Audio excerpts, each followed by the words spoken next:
Howdy, it's your pal JR again, and welcome to Assume I'm an Idiot, the show where we take complicated topics and run them through a dirty meat grinder to make them easier, but maybe not safer, to ingest. I am the idiot. You're not just wrong, you're stupid. And on this podcast, we'll be exploring everything from silly fun facts that everyone should know to bigger, more complicated topics like space, education, finance, technology, and so much more. Broken down without corporate talk or industry speak, so even a mouth-breathing dimwit like me can understand. So sit back, relax, and open your mind as we noodle through to find the straight poop without all the stink. Today's topic is one that excites me, terrifies me, and occasionally fills me with existential dread. But first, it's time for Random Stuff You Should Know. Random stuff you should know. From the world of animals. Animals. And I lied about not having any stink in this episode because it turns out ringtail lemurs out-stink each other. Ringtail lemurs have one of the most unique conflict resolution tactics of all animals, stink fights. Since lemurs live in large social groups of 20 to 30, breeding season can bring a lot of competition. Male ringtails have scent glands on their wrists and shoulders. The wrist gland produces a volatile, short-lived odor, while the shoulder gland produces a brown, toothpaste-like substance which lasts a lot longer. That's appetizing. Basically, male lemurs wave their tails and waft a stank toward their rivals, resulting in a smelly standoff until someone backs off. Nature makes no sense. Also from the world of animals, black mambas have super snake speed. The black mamba slithers up to 12.5 miles per hour, but hopefully you can run faster, because the average human can run about 12 to 15 miles per hour. So it's a pretty close race. If it catches you and bites you, you have 20 minutes to find some antivenom, or else you're toast. That's how long on average the venom takes to kill you. The black mamba is responsible for an estimated 20,000 deaths each year. So all those viral videos you see of people catching snakes by the tail and sticking them into bags, yeah, don't do that. Okay, on to the main dealio. Today I want to talk about a subject that has been on everyone's lips for the past 3 years or more. It's at the same time exciting, weird, scary, a little disconcerting to some, and very confusing. I'm talking about AI, the two little letters that garner opinions from absolutely every industry expert, used in quotation marks, each of whom are 100% confident that they know exactly what the impact of it will be. Let me just state for the record that only a handful of true experts understand what the full impact of AI will be on business, on the arts, technology, engineering, healthcare, or on society as a whole. Anybody else claiming that they have it all figured out is trying to sell you something. So try not to listen to that smart-looking guy at the end of the bar. Just believe me on this one. And fortunately for us, in just a few, I'll have an actual bona fide expert on the matter joining me to correct everything I got wrong and give the real scoop on all of this. Now, before we get into the core of this episode, let me regale you with some musings about a specific use of AI and the ripple it's making throughout a certain industry. So I'm kind of making this a dual episode that covers different impacts of AI.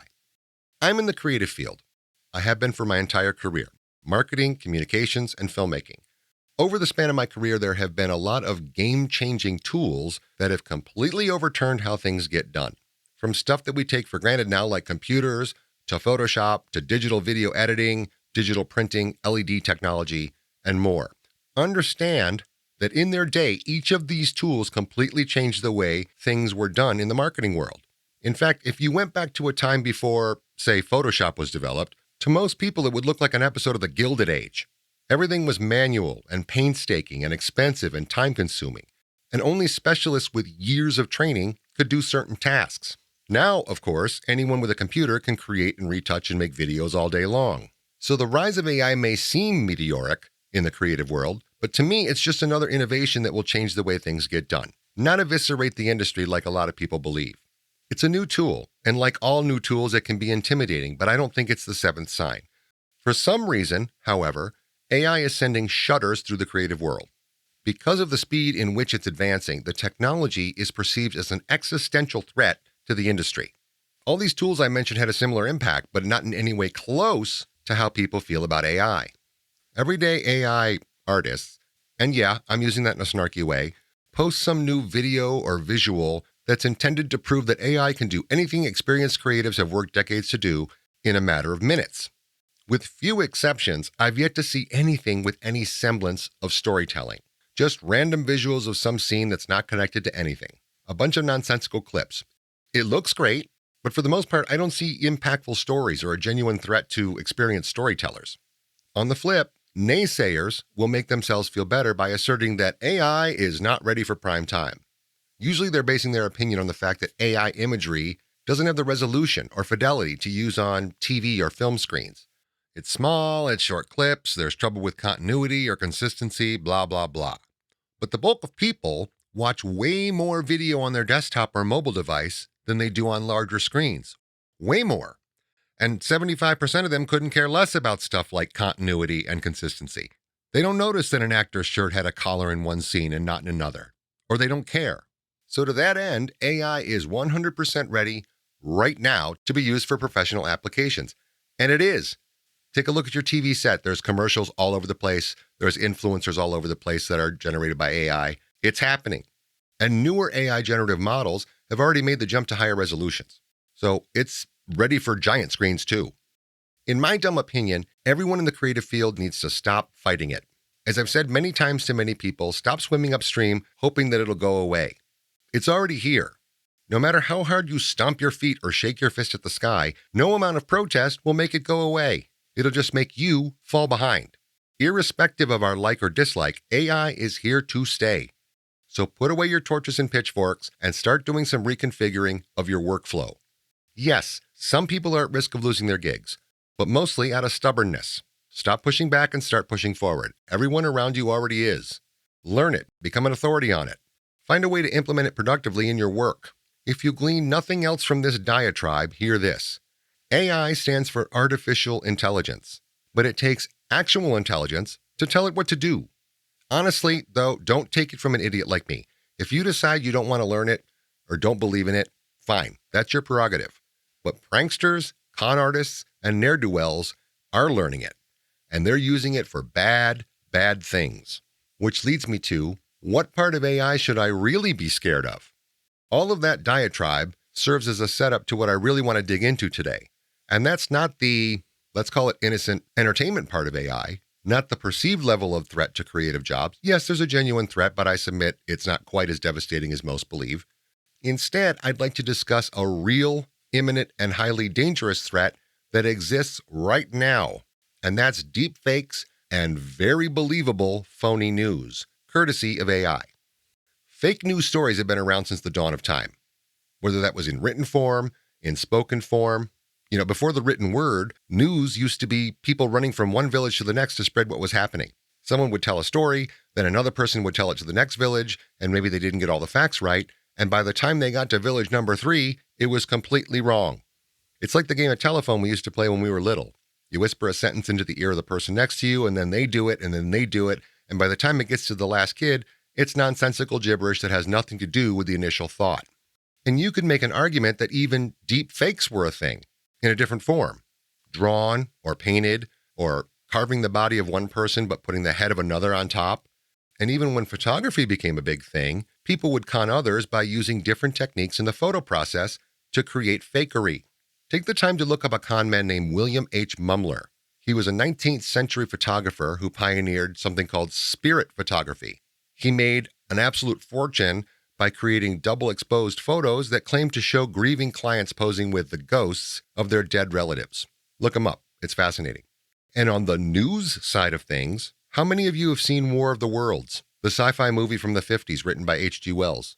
Well, before it was a movie, there was a very famous radio broadcast of the same story disguised as a real news broadcast that caused small pockets of panic by a portion of the listeners, who thought they were really being invaded by creatures from space. That panic caused flooded phone lines with reports of sightings, a traffic nightmare as some people packed what they could and tried to flee the cities. In Rhode Island, a mass number of listeners begged the city of Providence to shut down all power for safety. And the following day, worried that radio was stealing the thunder, newspapers around the country doubled down on the story by adding a banner to their page emphasizing the nationwide panic, without fully explaining that it was just entertainment. So fake news and visual trickery have been a thing forever. But the way it's done now has taken creativity to dangerous new heights, because the new problem AI brings to this is scale, speed, realism, and cost effectiveness. Deepfake style visual effects and other kind of visual deception used to require lots of skill, lots of money, and lots of time. Now, a teenager with a laptop can make a fake politician, fake celebrity, fake news clip, fake crime scene, fake product review, fake song, fake movie trailer, or fake quote-unquote proof of almost anything. That changes the question from, is this real, to, how would I even know? I'm an educated man. I'm using that loosely. But not long ago, I watched a video online that showed an explosion and raging fire in a nearby town. A town that, it just so happens, both my kids work in. It took me contacting both of them in a parental panic to determine that it was an AI clip and not at all real. Again, I'm someone who's been in the filmmaking industry for 30 plus years, and I was completely fooled into thinking it was a real tragedy. And that, friends, is where AI causes public trust to rot. We're not talking about make me a picture of a raccoon eating spaghetti. We're talking about stuff that makes you stare at the phone and go, wait, did that just really happen? Because now we live in a world where a video can look real, a voice can sound real, a photo can feel real, and a news story can spread before anyone has time to check to see if it's complete horseshit. And newsflash, most people don't check, even if they do have the time. But the scariest part isn't just that fake things exist, or are more believable now. The scariest part is that real things can now be dismissed as fake. That's something called the liar's dividend, okay? Once fake media becomes common enough, guilty people can say, that video isn't me, it's AI. That voice isn't mine, it's AI, even when it's real. So AI attacks trust from both directions. It makes fake things easier to believe, and it makes real things easier to deny. And mind you, deepfakes are not some kind of future technology. They are here.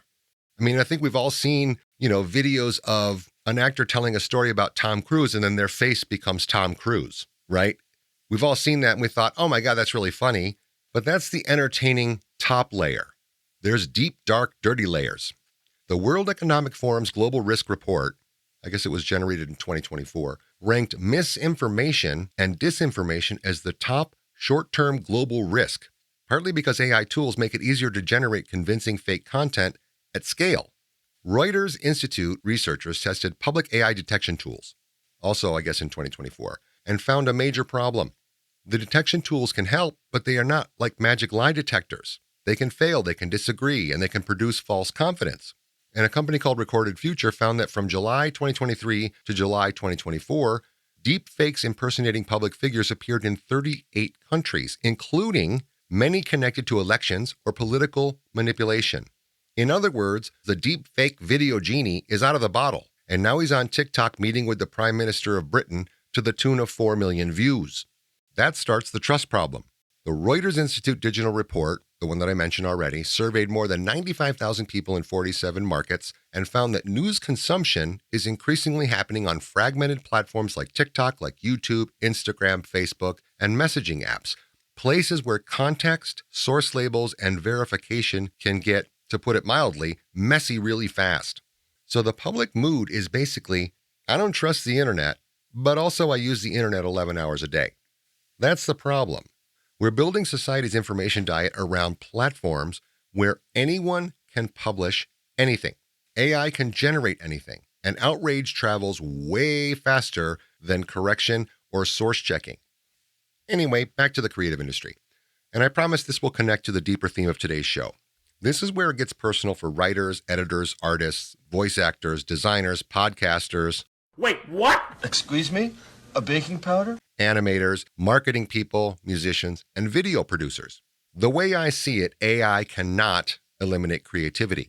No matter how well you prompt it, it's derivative of other people's work, because that's how AI functions. It pulls from available samples of actual hard work, creativity, and expertise, and does its best to glue it together into something cohesive.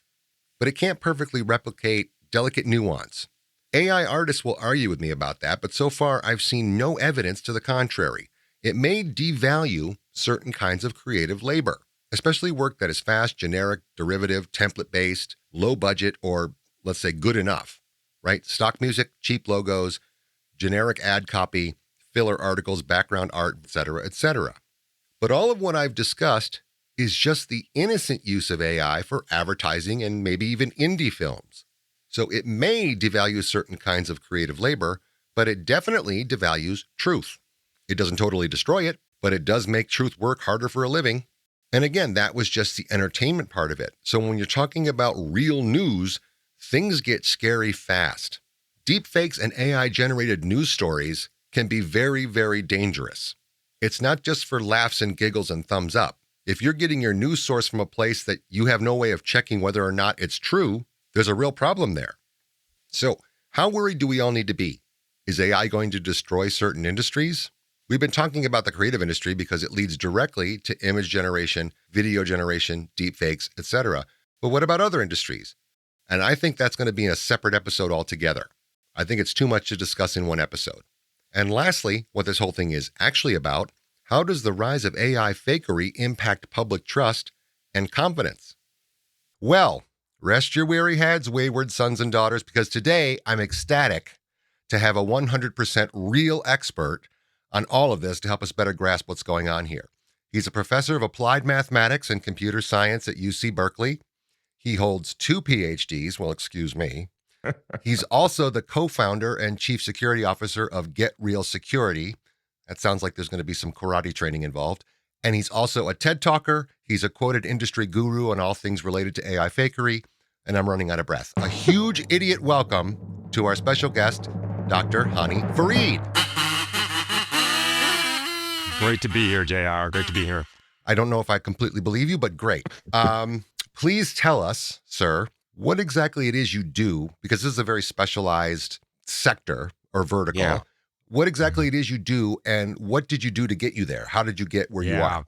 So what's interesting about what I do, which I'm going to describe in a minute, is that it's not fundamentally new, even though it sounds like it should be fundamentally new. Yeah. I mean, if you go back 100 years to the origins of photography, people have been manipulating photographs. I mean, Stalin famously did it in the 1920s. For and sure. Throughout history, for over 100 years, we've been able to manipulate photographs. And so when I first started my career, which is now some 25 years ago, we still lived in an analog world. And for young people on this call, it's hard to remember that before 2000, there wasn't much of an internet and there was no social media and we didn't have mobile devices and AI was a glimmer in our eyes, but we were still dealing with some issues of trust. Sure. And so I started thinking as this sort of lowly academic about how we can authenticate photographs. And honestly, it was a weird, niche, bespoke field for a long time. But what happened is we went from an analog world to a digital world. And went from a digital world to a social media, internet world. And then we have a mobile world and now AI world. And along the way, our ability to create and manipulate and distort the truth and spread those lies online has exploded. Yeah. So now I'm finally going to answer your question. What do I do? So what I do is I authenticate digital content. Okay. Whether it's an image, an audio, or a video. We work with news outlets, we work with law enforcement, we work with national security, we work with enterprise, we work with all forms of people who are trying to figure out what is going on in their lives or in the world, and how do you know that the image or the video that you are seeing is authentic or not? Did you start off in a creative background, or was it always sort of on the analytical side? That's a really good question. I want to say yes, but it's not quite true. But here was my exposure, which I think must have planted a seed. So I immigrated to this country in the late 60s with my father and my mother and my brother. And my father was at Eastman Kodak for his whole career. And so we grew up with cameras and going into the darkroom and taking photographs and developing film, which was just magical if you've ever done that. It was magical. Yeah. And so I've always loved photography. And I think I was drawn to this problem, not because I was particularly creative or a good photographer, but because of that exposure to photography and that sense of wonderment that comes with photographs. That pun intended, exposure to photography? Yeah, sorry. I heard it as I was saying it. By the way, the young people are going to have to look up what that means. They don't know what that means. Right, what exposure. Well, it's funny because my start actually coming out of college was doing, it was the absolute birth of Photoshop. And my primary job at a big, huge agency in Philadelphia was to retouch images so that they wouldn't have to send them out to get them retouched by, one of those specialized professionals. Yeah. So I've been in the, you could say I've been in the digital fakery business for my entire career.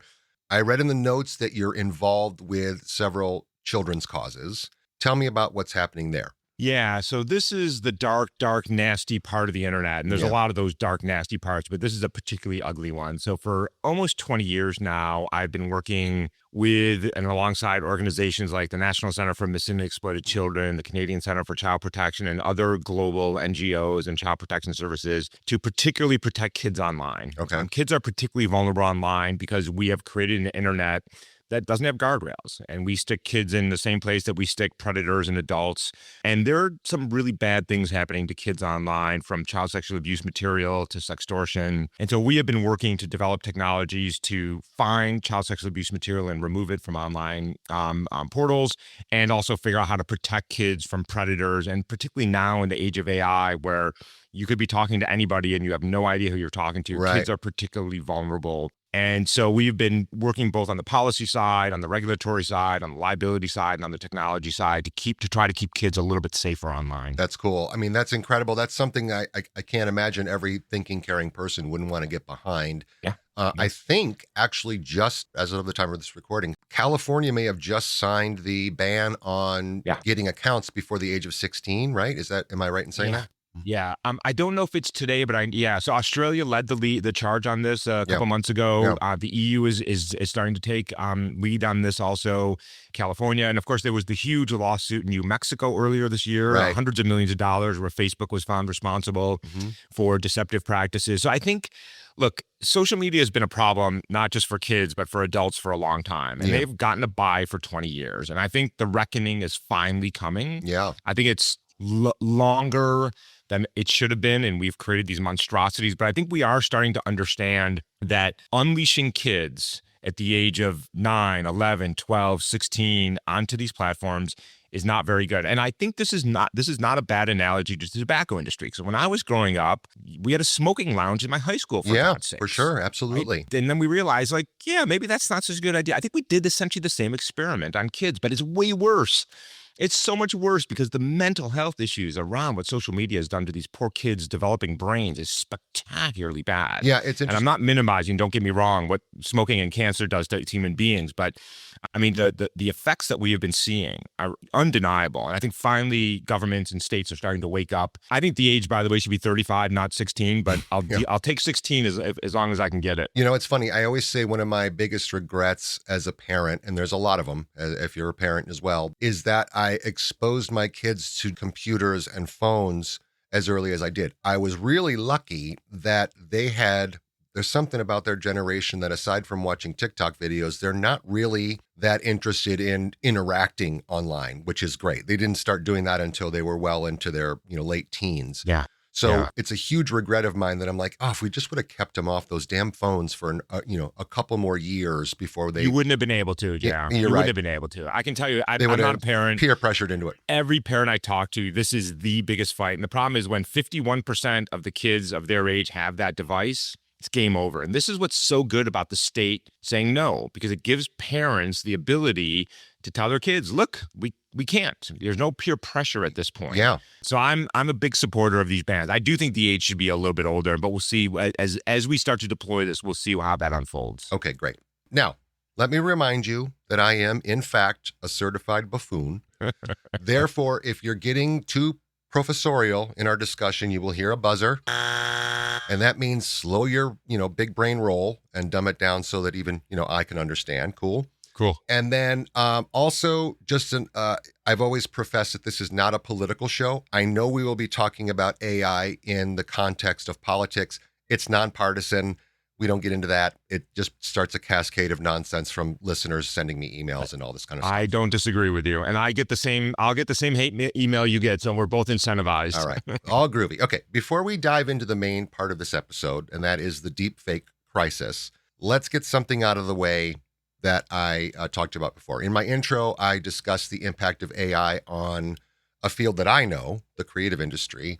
My dopey opinion is that it definitely makes an impact, but that it's not the destroyer of worlds. Yeah. Okay. So in your highly educated opinion, is AI just another tool to put in our creative kits, or is it the death-bringing harbinger of doom that most creatives think it is? Who is right here? I think the honest answer is nobody knows. I think we have to be honest with each other. We don't really know what's coming. Something is coming, And I don't think we entirely understand what it is. But here's what I can tell you of what we're seeing. So for close to 15 years now, at the university level, we have been graduating students, 21, 22 years old with a computer science degree. Mm-hmm. And they had 4, 5, 6 job offers well into the, $100, $150, $200,000 range. They had a run of the show. They were having really good careers, doing, mostly interesting work.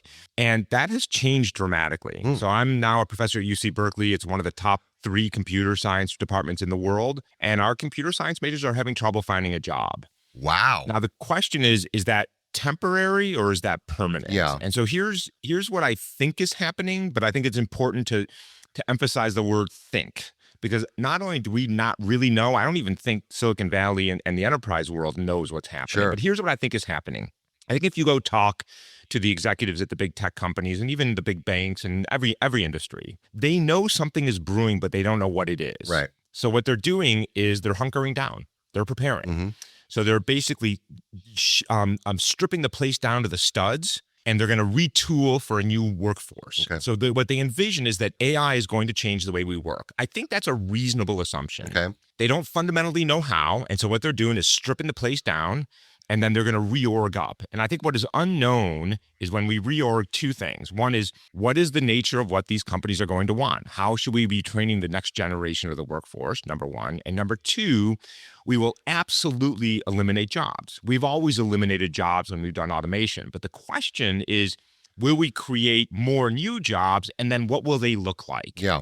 And I think the big X factor here is AI is not like an ATM machine that, replace bank tellers or reduce the number of bank tellers. It's not even like the internet, because it's so all-encompassing. Mm-hmm. It can do so many different things. Yeah. From what lawyers do to what doctors do to what engineers do to what creatives do to what writers do to what actors do to what voice actors do to what podcasters do. Okay, take it easy now with the podcasters. Take it easy. Please continue. So that's what's a little unclear, is that will this simply be a tool that augments us and sits alongside us, or will it be a more significant replacement? Uh-huh. I don't know. I'm somewhere in between. I think there are the doomers and there are the boomers, and there's people like me in between, sort of hunkering down and waiting. I think we're going to know in a few years. Okay. I think that you're seeing sort of this rapid escalation and this retooling that is happening. And so the short answer to your question is, I don't know, but I do think something dramatic is going to happen. So the way that I look at this, and you can obviously tell me that I'm wrong, I often am, but for me, this doesn't feel like robots replacing all artists. All right. I can continually say about AI that it's artificial intelligence. It takes actual intelligence to use it wisely. And we'll get deeper into some of that, the creative aspects of that in a minute. But it's more like, instead of hiring 5 people, we're going to hire 2 people and make them use AI. That is a quiet version of job loss, no doubt about it. Yeah. But this is why I keep hammering to stop fighting the tide.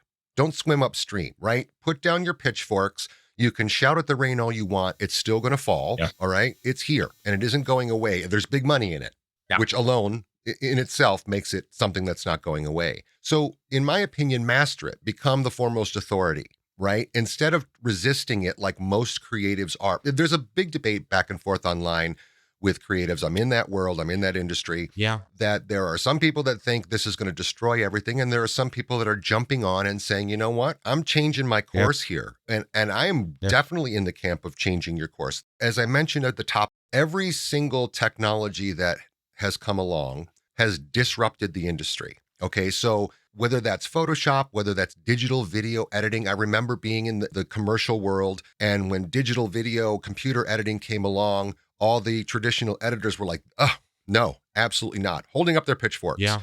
Well, guess where they all are now? Not editing, right? So unless they jumped on board, it was here to stay, so you can fight it or not. So I guess the question becomes, there's some things that AI, in my opinion, can't do. Okay. You can tell me that it's improving or that it's going to be able to do that in a minute. But, good storytelling, good writing. Most AI that I see online is non sequitur. That can't be used for anything. Okay. Yeah. And most AI is created in a vacuum without a creative director hanging over your shoulder or without a client, right? To make changes. There are definitely sectors of the industry that are pushing back against it. Let's dig into that just a little bit. I'm going to use the example of, I have a good friend who works in the beauty and fashion industry. Yeah. The beauty and fashion industry, verboten. You cannot use AI for anything, at least today. Yeah. That could change tomorrow. It's frowned upon. It's not banned.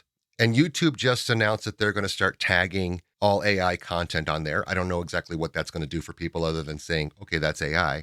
Hollywood is publicly saying no. Behind the curtains, I think there's definitely a test of value going on. So I think they're secretly using more than they let on. All of that kind of comes to the idea of what will AI, in your opinion, be able to do that it can't do now? I'll let you answer and then I'll drone on a little bit more. Okay.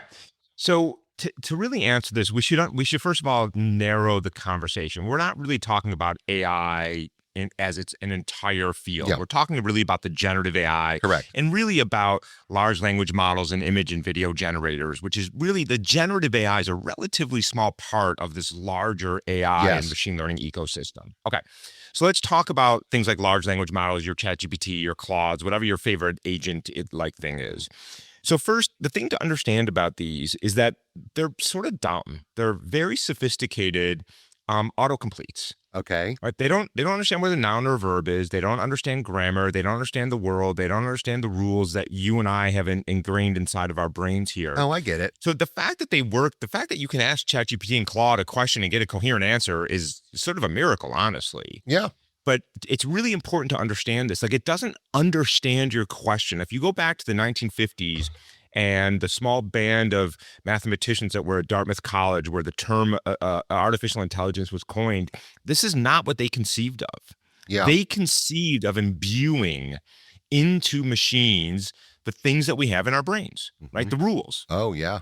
And what happened is for 60 years, it didn't work. AI was a joke for up until yesterday. 100%. But what happened is what we are seeing today is not fundamentally artificial intelligence. It's actually what's called machine learning. And the distinction is that this is all what's called statistical machine learning, where the way these things have learned is not by imbuing it with knowledge and information and the rules of the road, by simply throwing, rather, billions and billions of pieces of human-generated content at it and saying, you figure out what the rules are. Right. It's a sampling of stuff that already exists, which we'll talk about a little bit later. Which we'll get back to, exactly, because that's really important. So I think what you're going to see, if this is the generative AI today and tomorrow and for the next few years, I think we will hit fundamental limits. I don't think you can have this thing, actual intelligence, from this. You can have things that look intelligent and sound intelligent,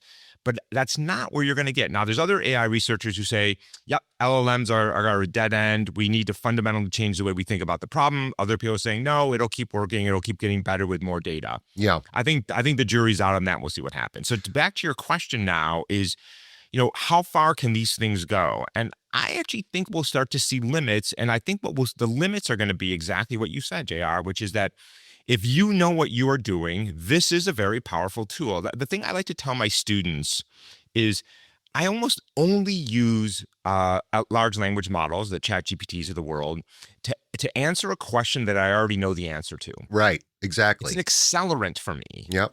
And the reason is that when I know what the answer is and I can save an hour of my time to write some code or draft a paragraph, amazing. But if I don't know what the answer is, that's like going to some random place on the internet and just saying, well, there's my answer. That seems insane. It's often wrong. I mean, I have basically come across anytime I've, tried to do something when I'm doing research for episodes or what have you, I have to double check it with another source. And even if you ask it very specifically, make sure this is from a reputable source. The reputable source might be from 2022, right? So or if it's correct at all. So for me, it is, you have to still have this, a noodle to look at this and go, wait a minute. And this leads actually later on to the idea of the trust factor, the public trust erosion. And there's another thing that we'll get to later on, which is also is AI making us dumber, or is it unintentionally kind of making us smarter because we have to be more accountable, right? So that's something that we'll talk about. I think so I'll tell you my read of it. I don't think it makes me smarter in the way I use it, but I think it makes me more efficient. I agree. And that is true. Yeah. I think for people who use it in a way where they're just blindly doing whatever it says. I don't know that it makes them dumber, but I think it makes them less good at their job. And I think it leads to lazy thinking. Lazier. Yeah. That's what I've always said. I think it's laziness is what I worry about. So we're sticking with the creative aspects of this for the time being, image generation and other content generation. I'm going to go on record and say it's almost there. Okay. In my opinion, almost there.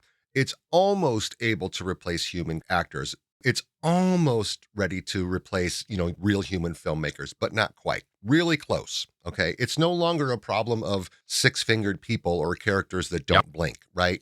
However, AI has yet to master stuff like perfect lip syncing or minute expression changes in a person's face when they talk or react, et cetera, right? But I'm in the business. I know what to look for. Yeah. I probably notice things that 99% of the public don't. Yeah. That said, there are, in my opinion, innocent uses of AI content generation, and then there are nefarious uses of it. And in your opinion, what separates the two? This is like that, what's the famous line from the Supreme Court to define porn? I don't know how to define it, but I know it when I see it. So there's a few things that are easy here, and there's a few things where it gets murky. So let's talk about the easy ones. Okay, so the easy ones are creating child sexual abuse material. Yeah. Awful. Yeah. Creating non-consensual intimate imagery where people take primarily women's likenesses and insert them into explicit material. Horrible. Awful. Horrible. Disinformation campaigns that are meant to defraud people or convince people not to go to vote on voting day. Bad. Oh, yeah. Right. People trying to attack banks by doing account takeovers. Bad. So those are relatively unambiguous and I don't think controversial. No. So here's where things get messy and murky is, creating a video of a president or presidential candidate saying something they never said. I mean, that really falls squarely in the First Amendment, right? We should be able to criticize and make fun of and have commentary around public figures. But where does it cross the line of a disinformation campaign trying to smear a candidate and one that is simply satire or commentary? That's where things get really messy. Yeah. Freaky. Things like we see a lot of this now, so-called AI influencers, where they are not disclosing it's AI and they have huge followings and they're pushing people to stores to buy merchandise. Mm-hmm. And you're seeing now dozens and dozens of these AI influencers pop up. Like, is that okay? I mean, should people have the right to know that the Buddhist monk is not, in fact, a Buddhist monk, but it's a full-blown AI avatar? So I don't know. Like, to me, that falls, it's not clearly fraud, but I think it's deceptive. I think that's in a murky area. So here's sort of where I've landed on all of this, which is that when I go to the grocery store, I just came back from the grocery store, every single piece of food has a nutrition label on it. Yeah. The government doesn't tell me don't eat barbecue potato chips, but it says if you eat them, we're going to tell you what you're eating. Yeah. And I think we should do the same thing with AI-generated content. I agree completely. Yeah. I think we as consumers simply should know. And then we get to decide, look, there's nothing fundamentally wrong with an AI influencer. You have every right to follow that influencer if you want to. But I think consumers should have a right to know, at least now in the early days of this. Look, maybe 10 years from now, this will sound like a ridiculous statement because nobody will care or everything will be AI or it won't matter. But right now, things are weird. And so when they're weird, let's just label things. This is easy. For me, and we'll talk about that a little bit more because I do agree, but I do also think that this has been around for a long time. We'll get into the idea of real customers being portrayed by actors. There's nothing different about that in terms of AI, okay? It's all about messaging for me, meaning recently I saw some ads for Spectrum Internet, okay? And I immediately recognized that it was AI for all the reasons I mentioned before, including that it was a dumb, meaningless stack of visuals with no real, contextual thought or story. Aside from the impact to my friends and colleagues, and mind you, I'm a writer-director by trade. I work on commercials, but aside from that impact, as a consumer, do I care if this company is pimping their product using AI to do it? I mean, they're selling routers, right? Who does that hurt? Yeah. And, my mom is in her 70s. She doesn't care and doesn't know. My sister doesn't care. My neighbor next door doesn't care. The vast majority of people don't know it's AI. So in that respect, if you're not doing something, it's hard to distinguish this, but if you're not doing something harmful with it, I have no problem with it whatsoever. I mean, I don't either, but my only problem is defining that harm is very tricky. For sure. And so to me, there's very little harm in saying this is AI generated. So slap the label on there.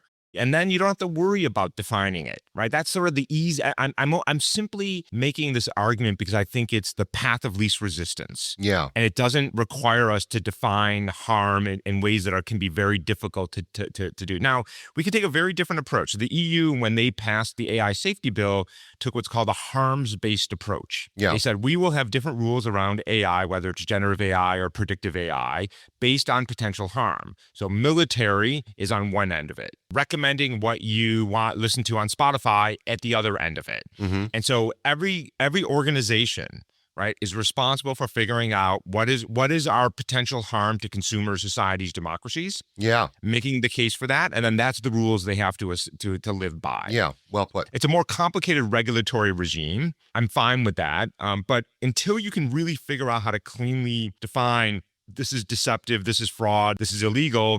To me, labels are easy. They're just sort of easy. Yeah. Well, I mean, listen, as I just mentioned, for a century, marketers have included actors pretending to be real customers.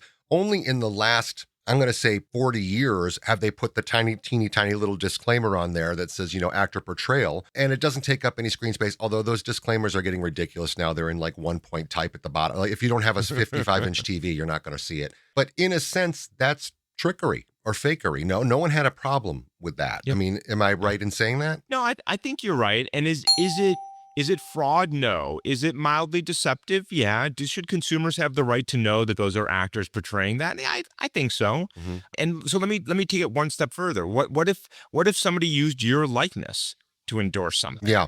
Right? That's very different, right? That's crossing a different line because it's like, oh, JR has endorsed this. Yeah. Right? You have a right to say, no, I didn't. So the lines are very murky here. I actually wonder whatever happened with, I don't know if you remember, there was the lawsuit about the Morgan Freeman sound-alike a few years back, probably more like 8 years back now. But, there was a guy who was a VO artist who sounded like Morgan Freeman. So they never said it was Morgan Freeman. They never, expressly said Morgan Freeman for, AI insurance, whatever.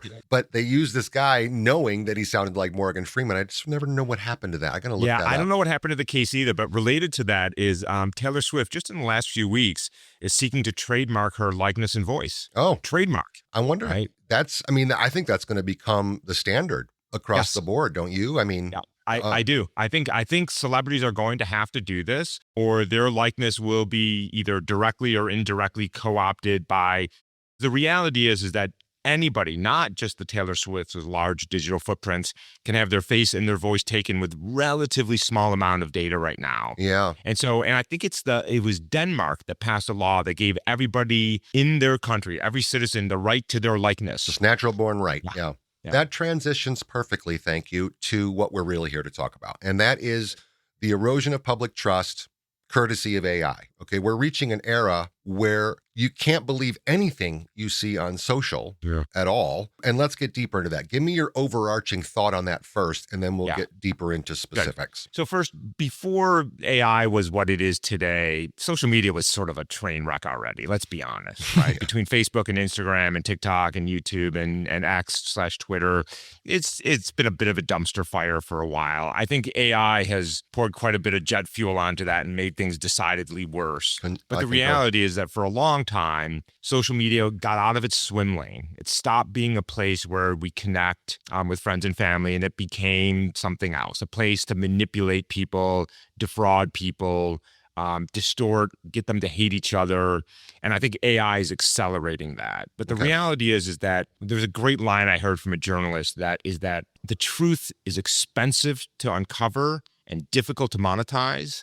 And lies are easy to make and easy to monetize. Yeah, no doubt. And so the system is rigged against you. And the fact is, the more time you spend on social media, the dumber you're getting, the less informed you are, the more you are being lied to and being deceived. And it's not, don't get me wrong, by the way, mainstream media has lots of its own set of problems. Damn straight. You don't need social media to be problematic. But social media in particular has abandoned any notion that they are going to try to create a safe, respectful, truthful place. They abandoned that a while ago. And I think AI has just pushed it over the edge. Okay, well, this brings us back to something that I already mentioned, which is if people are becoming dumber or if they're becoming smarter, meaning as opposed to content we were exposed to, say, 5 years ago, where we might have been a little suspicious. Yeah. Do you think that people are becoming more inquisitive on stuff like, where did this come from? What's the source? Are they a trusted news source, et cetera? Or are we getting lazier and just trusting what we see as fact? I'm obviously the opposite. I don't trust anything anymore that I see on, online. The town fire that I mentioned in my opening, where my kids might have been in danger, is a perfect example. That was sort of that was the last straw. It was like, no, I can't believe anything I see anymore.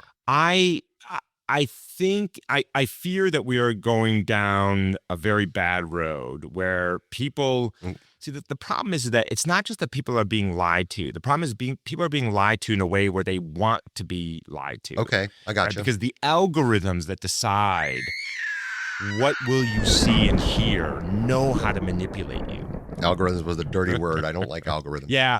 Don't confuse algorithms with logarithms, by the way. I had a U.S. senator who didn't know the difference between those two words, and it really troubled me deeply. Shocker. That's a shocker.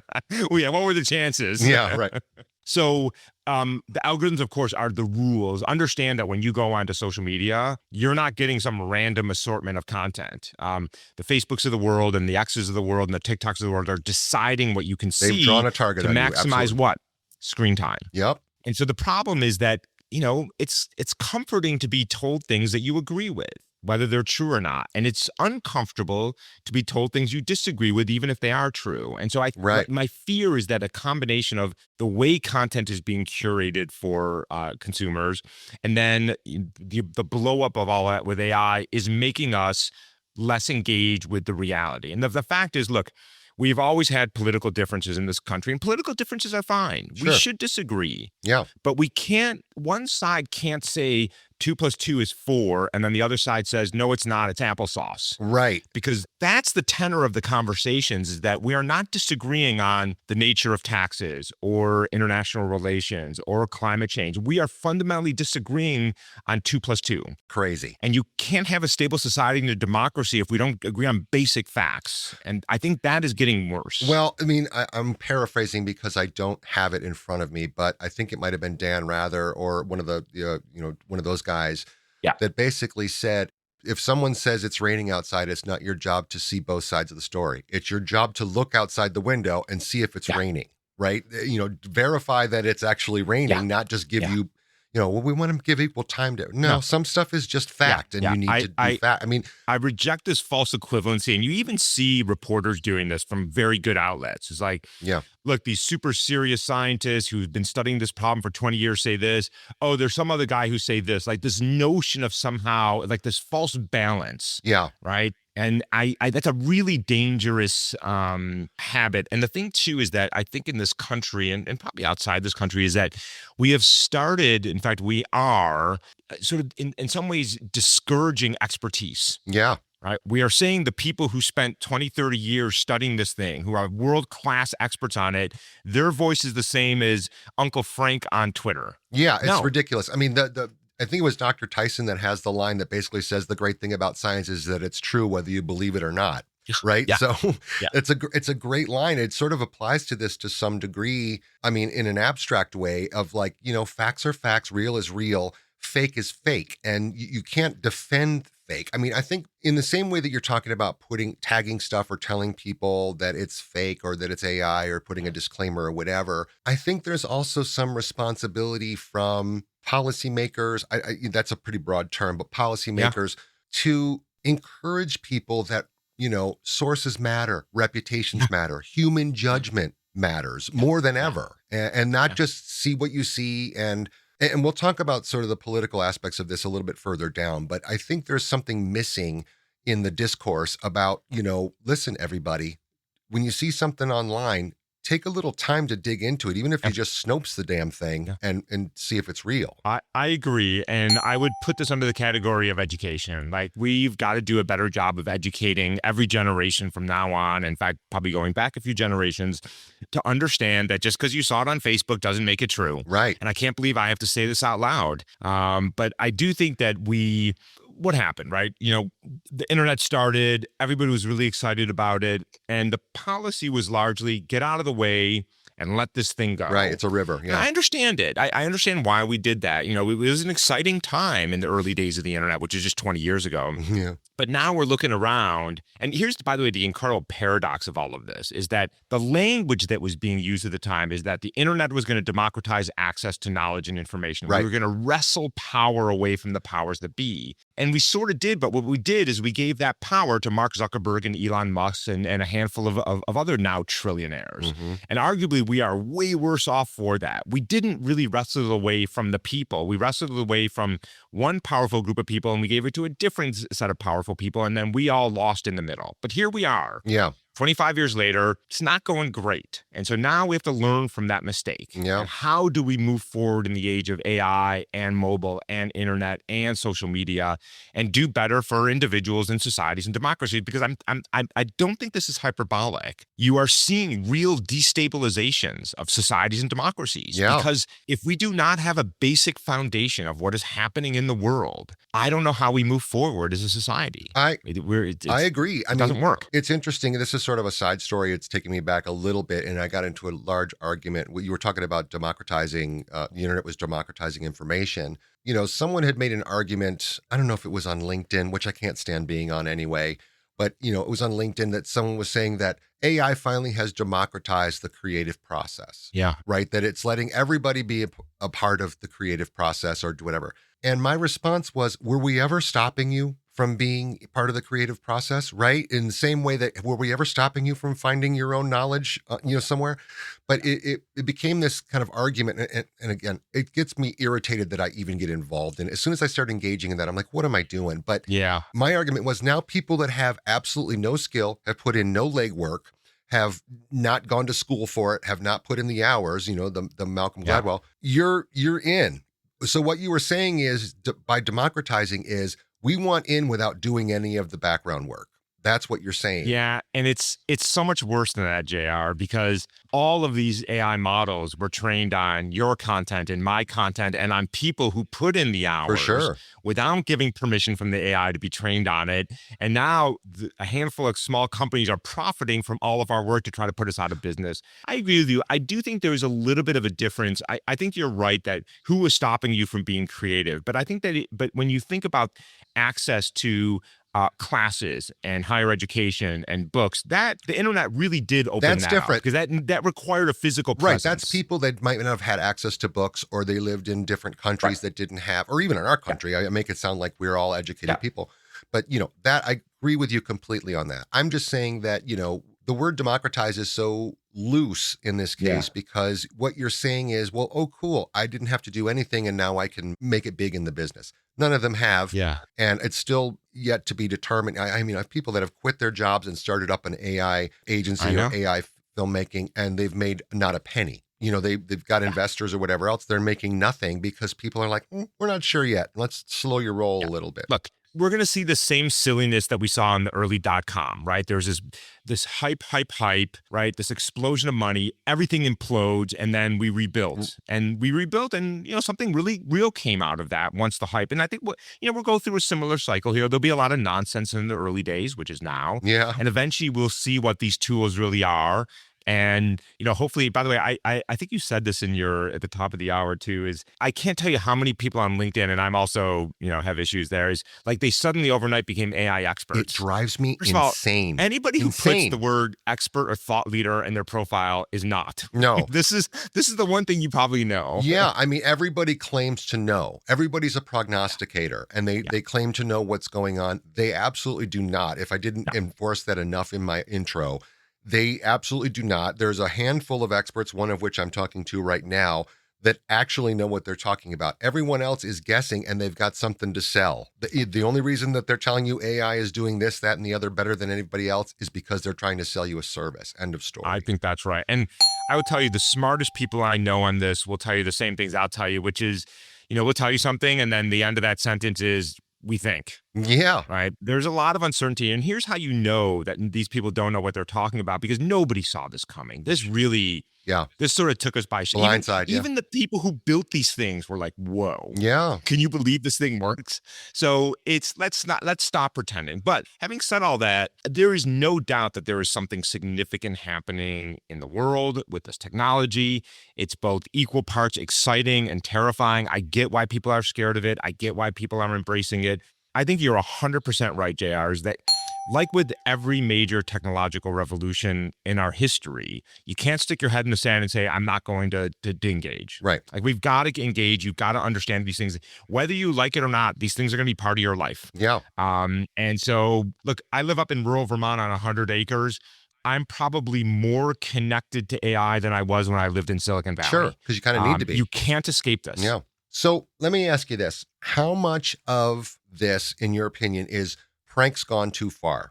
Okay, meaning how much of this is truly bad intent versus people just making things they think are funny or entertaining? The first post we all saw was Will Smith eating the spaghetti. Yeah. And it was hilarious and it went viral and everybody saw it. A lot of independent creatives using AI, that's a nice way of saying some dude on a laptop, are using it kind of like, why do people climb mountains? To prove that they can. Right. Yeah. And then they get a good result. And then they want to share that result with the world online so that they get that dopamine hit. Right. They want their virtual likes and high fives. Yeah. And the next thing you know, it's a potentially dangerous clip that's gone viral and everyone believes is real. Again, the fire in the town near mine.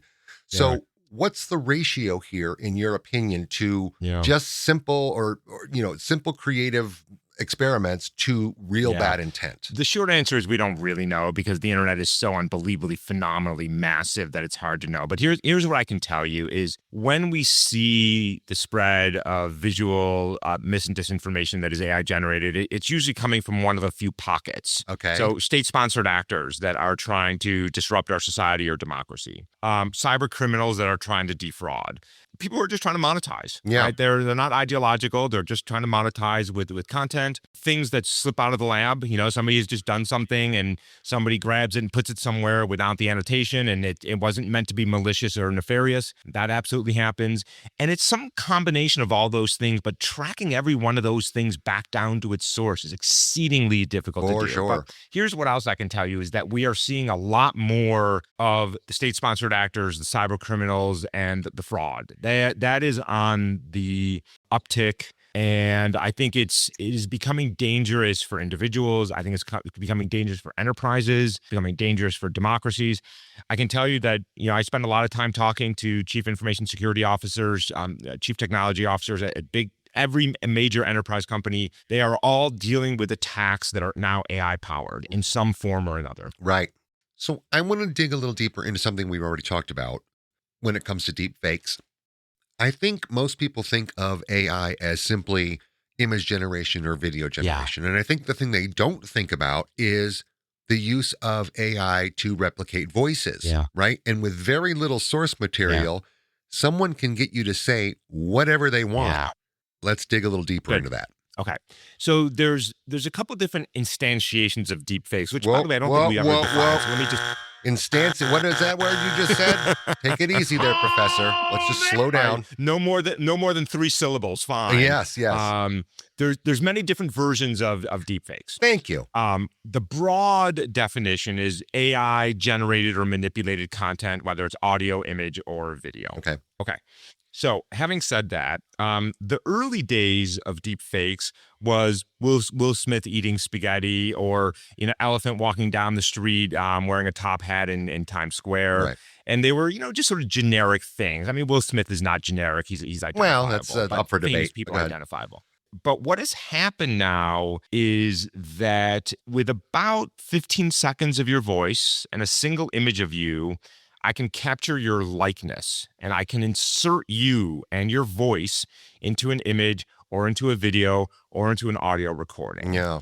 And so suddenly it's not just about creating a deep fake of an event that didn't happen. It's about literally putting you into a scene, kicking puppies down the street. So insane. Yeah.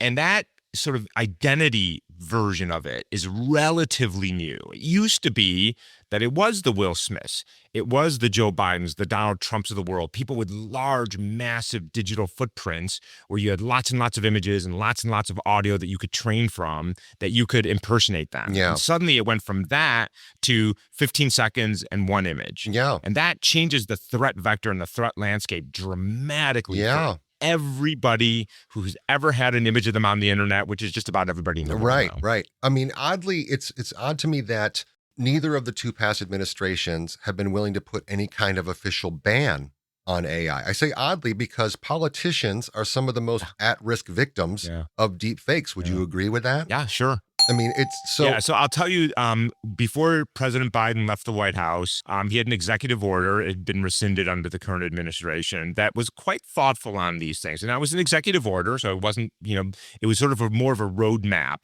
And it was very thoughtful on issues around deepfake and child safety and non-consensual intimate injury and identity. This administration, I think, has turned away from some of those safety things. That's not a political statement. That's a factual statement. Yeah.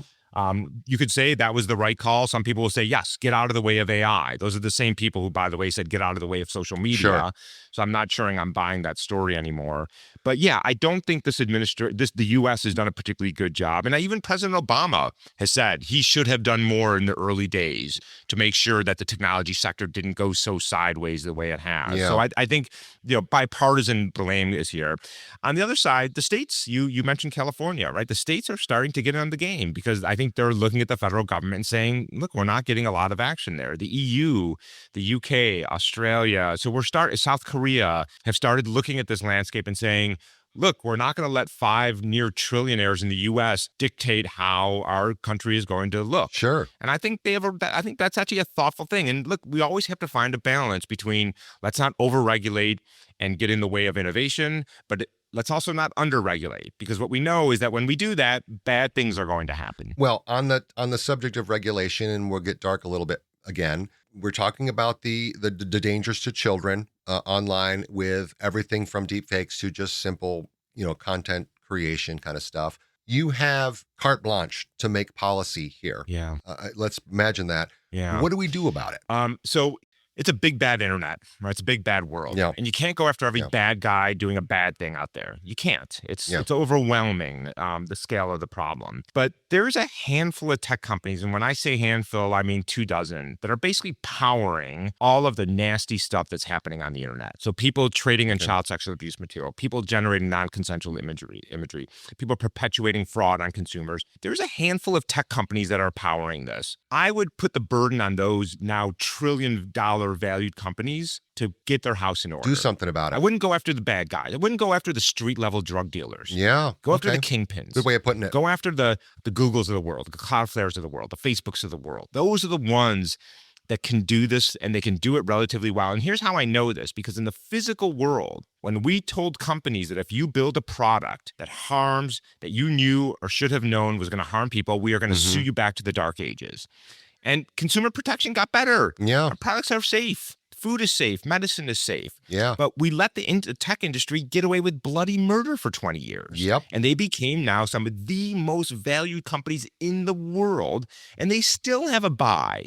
So for me, it's holding the Googles of the world, the Facebooks of the world, the Metas of the world, the Twitters of the world accountable for what they know or should have known is happening on their platforms. And I guarantee you that when you start doling out billion-dollar fines, money talks, they're going to no get their doubt house about in it. order. I mean, I say that about pretty much for policymakers too. Your vote counts for one reason. We don't believe in what you're doing.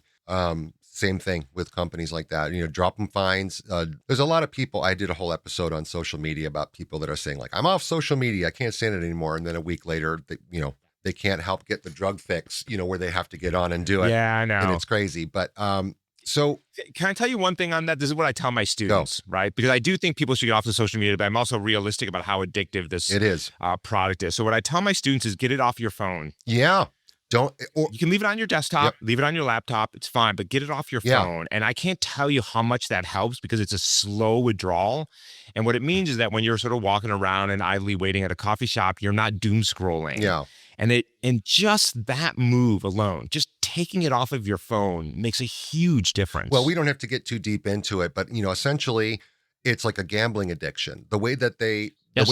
put the variable reward in there, every time you scroll, it's not everything you want to see. The fix for you is, Yes. well, maybe the next time I scroll, or maybe if I scroll a little bit further, it's going to be better stuff. And they do that very intentionally. It's not like, Facebook screwed up today. It is very intentionally getting you to stay on to like, I'm not getting the stuff I want. And now I want to get, so that's why it's addictive so much. But, You know what they used to call the people? I'm going to use the word algorithm again, so you can go ahead and bleep it out.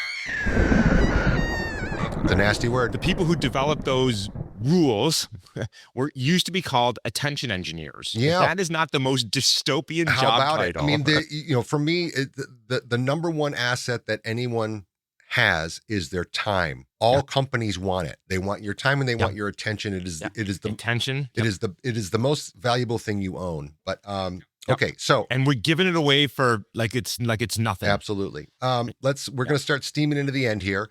How do we survive the everything might be fake era? And there's two parts to this question. Is it an era, or is this how just things will be from now on? I know that's a tough one to answer. Yeah.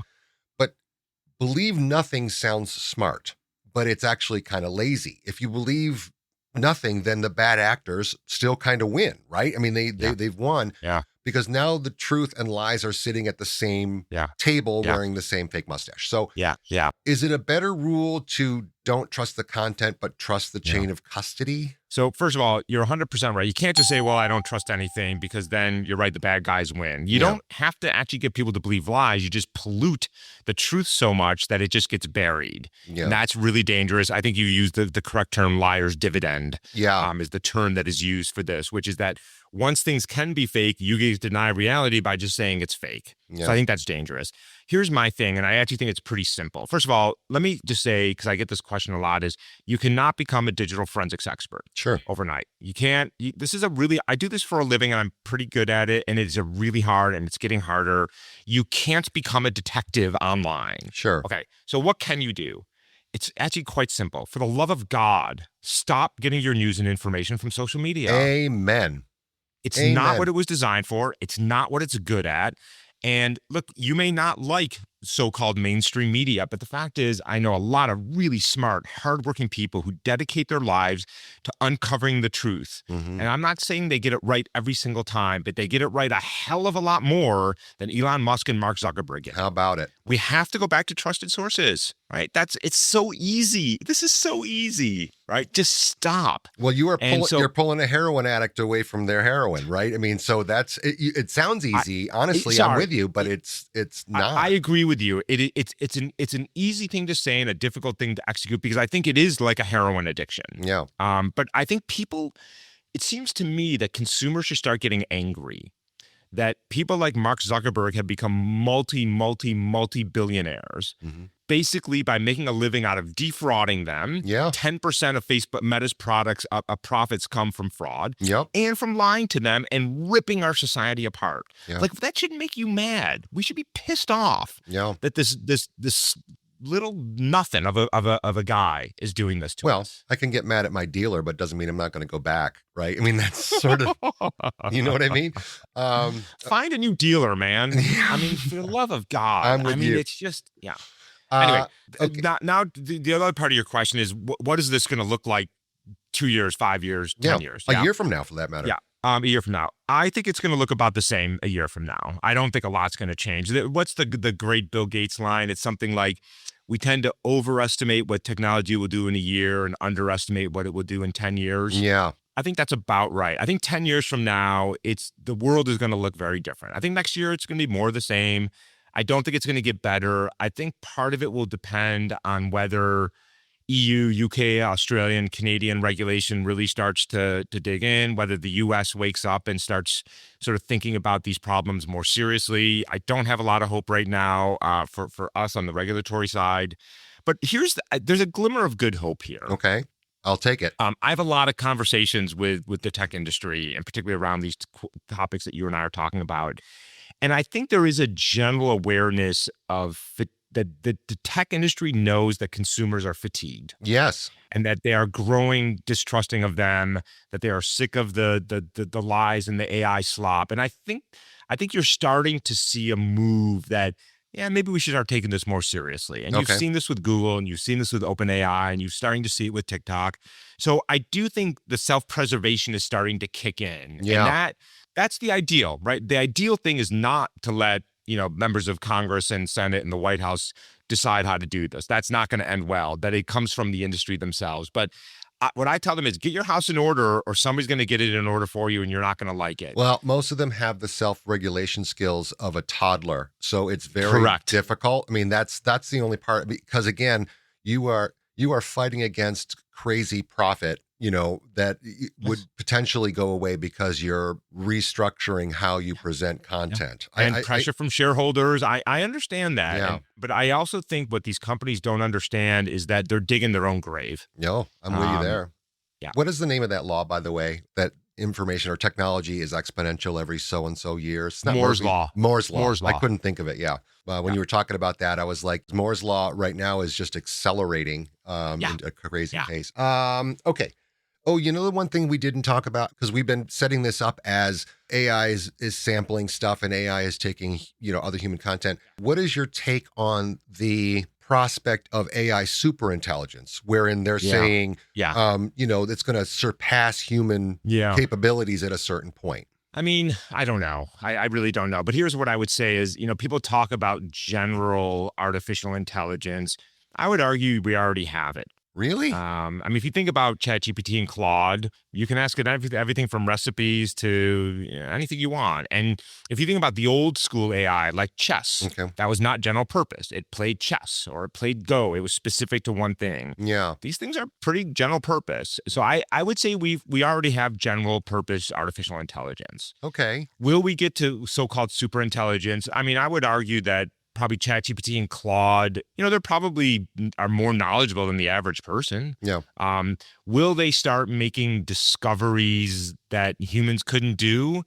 I don't see that, because what these things do is they essentially have sampled the space, and they can move within the space, and they can connect dots in really interesting ways, but they're not pushing the boundary. That's what we are doing. Well, I mean, I guess what they're trying to do is to let these machines, I'm going to say these machines like it's the Terminator, but these machines have their own spontaneous thought or their own, theory, scientific theory, right? That they're going to prove.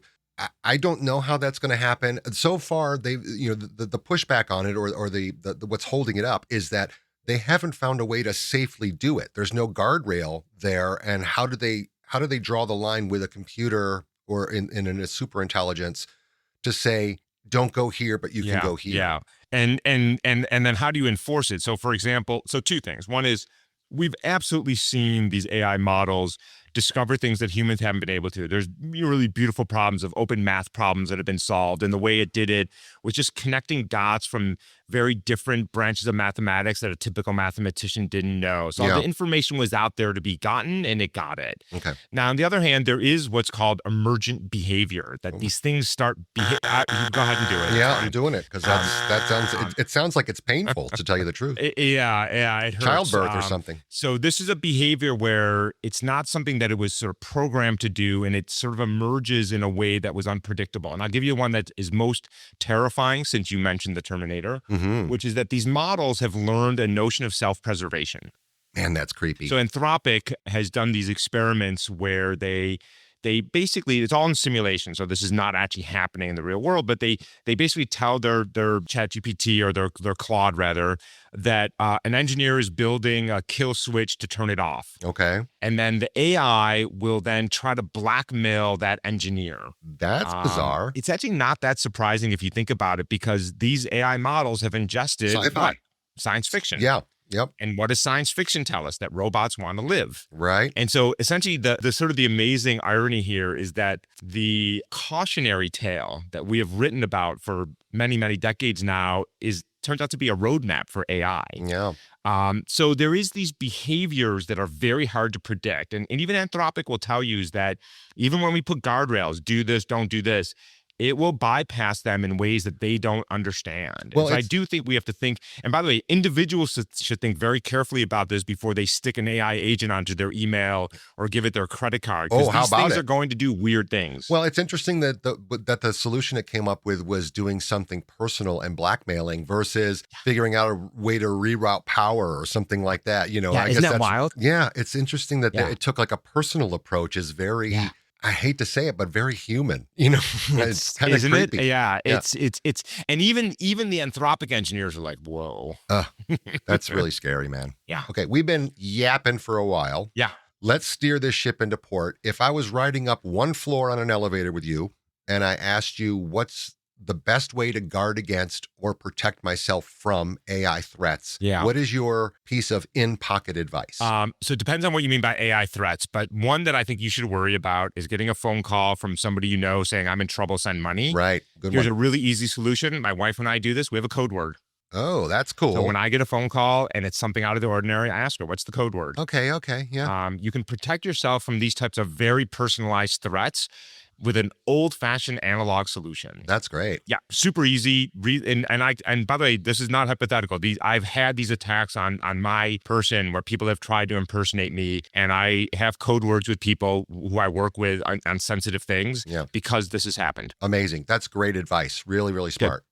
Dr. Farid, 100% verified. He's the real guy. Pleasure having you on today. I hope you enjoyed it as much as I did. I love talking with you. Great talking to you, but I have to say you have not verified who I am, just for your readers. Don't worry. I dug into it. Let's not get crazy. I mean, I do my homework. I wanted to give you a plug to your company, Get Real Security. Tell us a little bit about what Get Real does. Thank you. Sorry, and just one thing. At the top of the hour, you said I'm the chief security officer. I'm the chief science officer. Oh, I'm so sorry. Chief science. Okay. I guess there's no martial arts then, no karate. That's a letdown. Yeah, and those are very different jobs, it turns out. Okay, so let me tell you what Get Real does. So I co-founded Get Real almost 4 years ago. Because we were seeing the threat of deepfakes and the stealing of identities really starting to emerge. Yeah. And this was threatening individuals, media outlets, law enforcement, national security, and enterprise. And we build technology that protects everything from the digital stream, what you and I are talking on right now. So whether it's a phone call, a video call, and can also authenticate images, audio, and video for media outlets, for law enforcement, for national security, for courts of law, when they are trying to be introduced into evidence in courts of law. And it's a fast-moving world. The other side is well resourced. Okay. And playing defense is super hard. But here's my thing is that if we do not get out in front of this, think about how much of our digital experience is spent right here in front of this screen or a smaller screen. And if we fundamentally lose trust in every notion of digital communication and digital content, I don't know how we keep moving forward in a digital world. And so that's what we're doing over at Get Real. We're a small band of about 50 committed, really smart, amazing people working on solutions. How does one get in touch with you at Get Real? And are you nationwide? Are you just serving one part of the country? We are worldwide. We have employees all over the world right now. GetRealSecurity.com is where you can read everything about us. Okay. And he is the chief science officer, not the security officer. So if someone's breaking into the Get Real facility, he has nothing Call to somebody do with else. Right. Really great stuff. Really great stuff. I hope you'll come back on again when there are some new developments in the AI world, which I'm assuming happens on the daily. Tomorrow. You are now a friend of the show, which unfortunately means you're a friend with an idiot. I hope you can live with that. Can you? I mean, you're not answering me. You can't answer. First of all, I think you and I both know you're not an idiot, but I like the shtick, JR. Those are my imbecile mind powers. Convincing you of that. Another guest bamboozled.